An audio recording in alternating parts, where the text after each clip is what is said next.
Stephen Hawking is backing a project to send tiny spacecraft to another star system within a generation. They would travel trillions of miles, far further than any previous craft. A $100 million, £70 million, research program to develop the computer chip-sized starships was launched by the billionaire Yuri Milner, supported by Facebook founder Mark Zuckerberg. Interstellar travel has long been a dream for many, but significant technological hurdles remain. But Professor Hawking told BBC News that fantasy could be realized sooner than we might think. If we are to survive as a species, we must ultimately spread out to the stars, he said. Astronomers believe that there is a reasonable chance of an Earth-like planet orbiting one of the stars, in the Alpha Centauri system. But we will know more in the next 2 decades from ground-based and space-based telescopes. Technological developments in the last 2 decades and future make it possible in principle within a generation. Professor Hawking is backing a project by Mr. Milner's Breakthrough Foundation, a private organization funding scientific research initiatives that government funders think to be too ambitious. Expert Group. The organization has brought together an expert group of scientists to assess whether it might be possible to develop spaceships capable of traveling to another star within a generation and sending information back. The nearest star system is 40 trillion km, 25 trillion miles, away. Using current technology, it would take about 30,000 years to get there.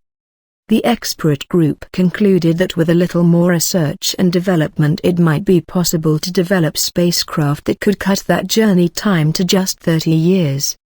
I'd have said that even a few years ago travel to another star at that kind of speed would not be possible, said Dr. Pete Wooden, who is leading the project. He is chairman of the Breakthrough Prize Foundation and a former director of NASA's Ames Research Center in California.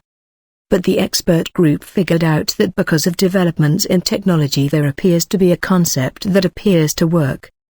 The concept is to reduce the size of the spacecraft to about the size of a chip used in electronic devices. The idea is to launch 1,000 of these mini spacecraft into the Earth's orbit. Each would have a solar sail. This is like a sail on a boat, but it is pushed along by light rather than the wind. A giant laser on Earth would give each one a powerful push, sending them on their way to reaching 20% of the speed of light. It sounds like science fiction, but Yuri Milner, who was named after Yuri Gagarin by his parents, believes that it is technically possible to develop these spacecraft and get to another star within our lifetimes. The human story is one of great leaps, he said. 55 years ago today, Yuri Gagarin became the first human in space. Today, we are preparing for the next great leap, to the stars. Challenging work. There are many problems to be overcome before the first spaceships capable of going to other stars are built. These include miniaturizing cameras, instruments and sensors so they fit on a chip, developing a solar sail strong enough to be blasted by a powerful laser for several minutes, and find a way to get pictures and information of the new star system back to Earth.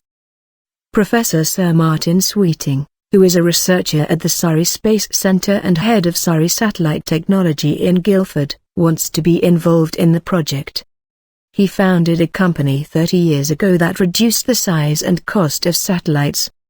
A lot of what we did in the 1980s was considered very wacky, but now small satellites are considered all the fashion. This project to go to another star is currently a wacky-sounding idea, but technologies have moved on and now it is not wacky, it's just difficult, he told BBC News.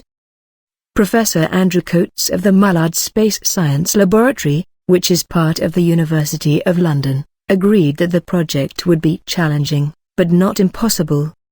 There would be significant difficulties to solve, such as ruggedization for the space radiation and dust environment, instrument sensitivity, interaction of the high-power accelerating laser with the Earth's atmosphere, spacecraft stabilization and power provision.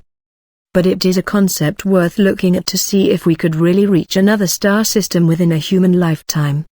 But Professor Hawking believes that what was once a distant dream can and must become a reality within 30 years. There are no greater heights to aspire to than the stars. It is unwise to keep all our eggs in one fragile basket, he told BBC News. Life on Earth faces dangers from astronomical events like asteroids or supernovas.